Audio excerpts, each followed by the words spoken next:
find it on the web, but I've really heard it in the guide from the guide. It was quite funny.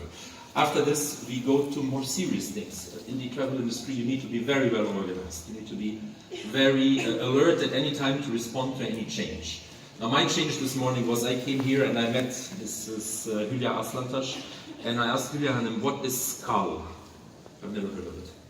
And she said, be in for a surprise. So we are in for a surprise. I don't know what skull is. I'm willing to learn, and I invite Mrs. Hulya Aslantas to tell us about an organization that, so far I've learned, will span the world and has spanned the travel world all across the globe for the last many years. So, Hulya Hanım, buyurunuz.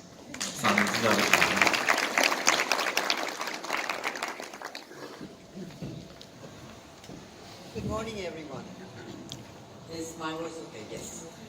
I'm honored to be here today, speaking on behalf of SCOL International, and thank the organizers for inviting and giving us this opportunity. Just a few words, since you would like to know, maybe some of you do know, some don't, what SCOL is all about. SCOL, in fact, has witnessed the major phases of tourism that started early in the century, in the 1900s, up to today. It really witnessed, because SCOL is the first organization in tourism in the world. Well before World Tourism Organization or Hotels Associations or IATA. SCOL was established by a group of travel agents and airline executives in 1932 in Paris. So when SCOL was established, tourism was not even recognized as a sector. Only a few people had to travel, and they were going from here to there. Travel by, as it is, was reserved for the elite and the rich of the epoch. It was only a few people who could do expeditions and cultural tours. In 1932, 2 years later, SCOL expanded to other cities in Europe, and SCOL became an international association. Again, I repeat, it is the first grouping in tourism. The motive behind SCOL is, and was and still is today, is to build a friendship and networking opportunities among the professionals in tourism, and from there work together to improve our business.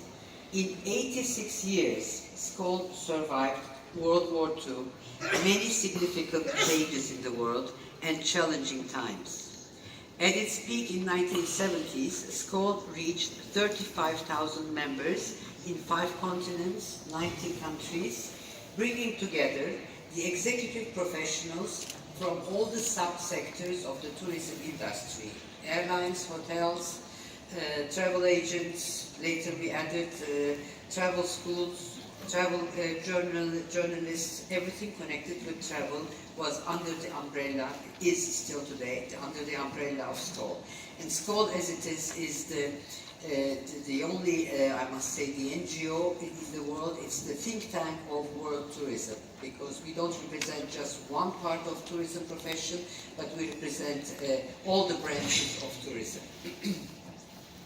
So needless to say, from 1930s to today, to this millennium, we have seen incredible changes in the ways we communicate and do our business. Our tools have changed, the scope of tourism has changed. In 1970s, 80s, tourism was no longer a privilege for the few, but mass tourism was already a reality. Now the middle class could afford to travel. Also, thanks to the innovations in the airline industry, wide-bodied aircrafts could carry more people with less prices. But in those days, still, tourism was very much dependent on tour operators and travel agents and their printed brochures. So people had to choose from there. And as Alexander just reminded, I also have lived through those days that we were using letters for reservations and confirmations, telex machines, printed hotel guides, ABC and APT. If I say this, I don't know how many people will understand what ABC and APT means. This is where we used to have airline schedules. This was published every 6 months. with all the airlines in the world, big 2-3 volume books, ABC and APT, to do the calculations of, just Istanbul, Paris is easy to calculate, but if you want to go Istanbul, Paris, Madrid, and then from there Rome, Istanbul, then you really have to work some, I must say, 10-20 minutes, really do some calculations, and this book was called APT, but that was part of life. In 1980s, flax was introduced as a major innovation.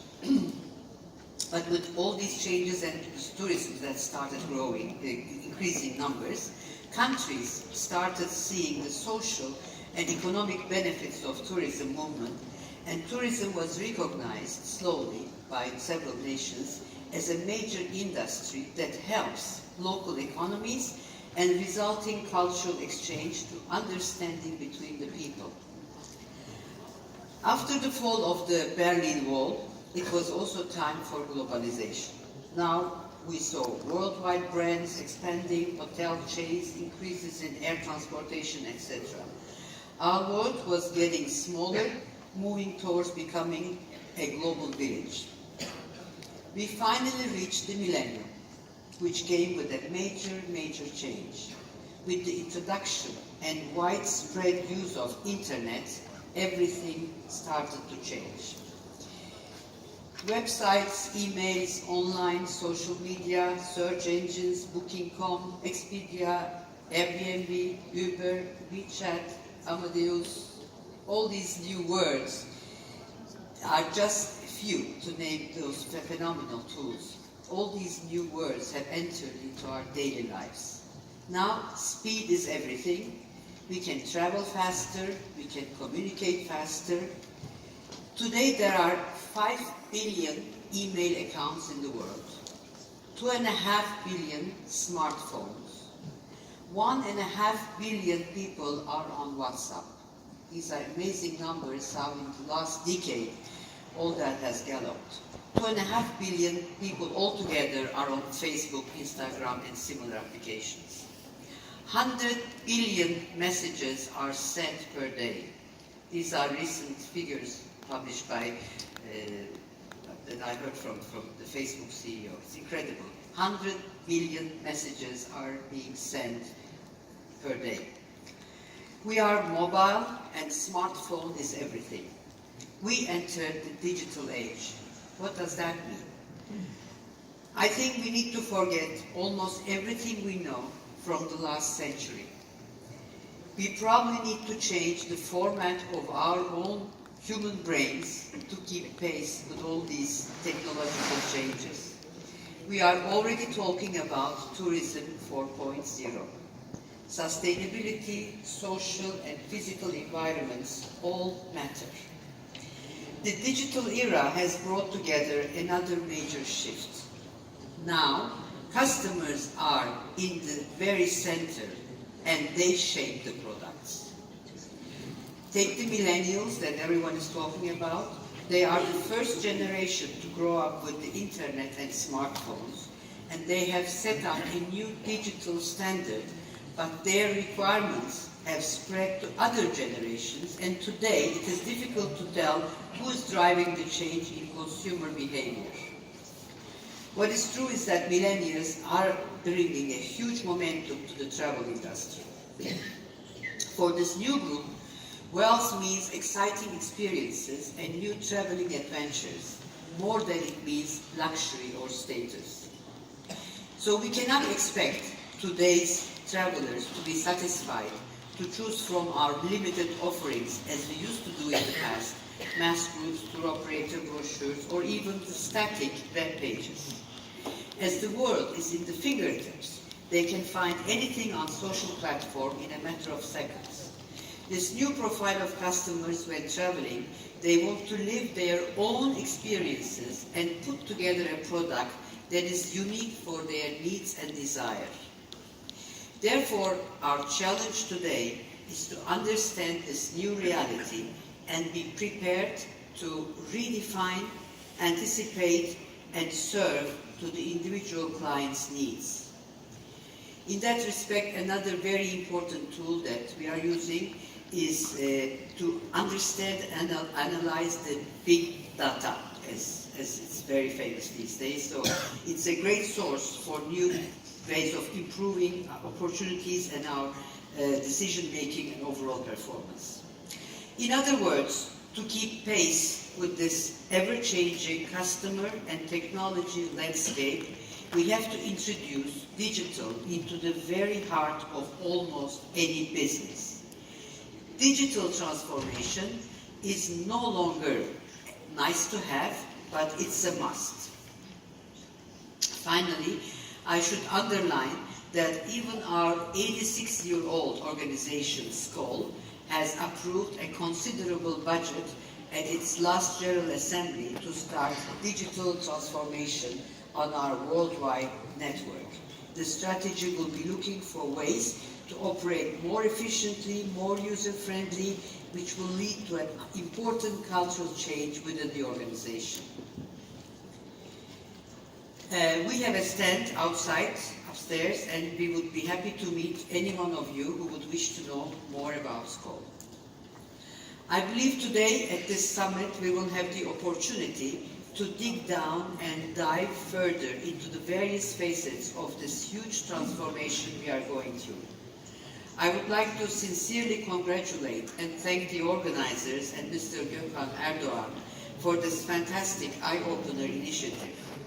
And on behalf of all colleagues worldwide, our Turkey President, Mr. Faik Alsaç, who is here, and our 17 clubs in Turkey, I salute all the distinguished guests, speakers, and participants, and wish you all a very productive and inspiring day. Thank you.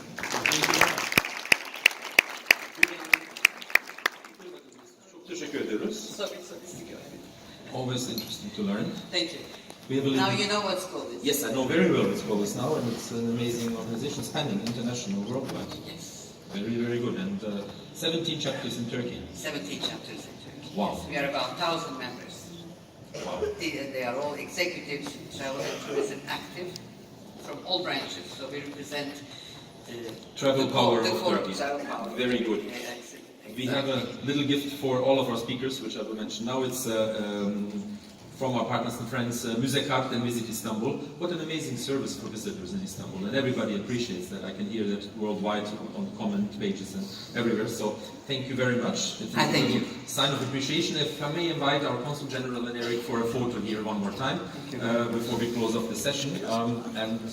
Really thank you to our opening speakers. It's really amazing how fast you can travel from one side to the other. From technology to beautiful Sweden and to to the powerful organizations. If I might ask you, just please come on stage to take a photo, and we'll be moving swiftly then into the next session. So, our Consul General here.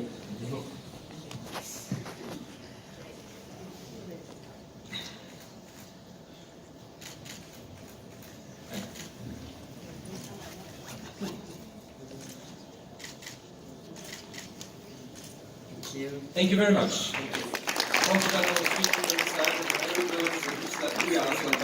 For this opening, eye-opener, and without further ado, without any break. Most sessions will be without breaks, so you feel free to move in and out. You're not bothering anybody.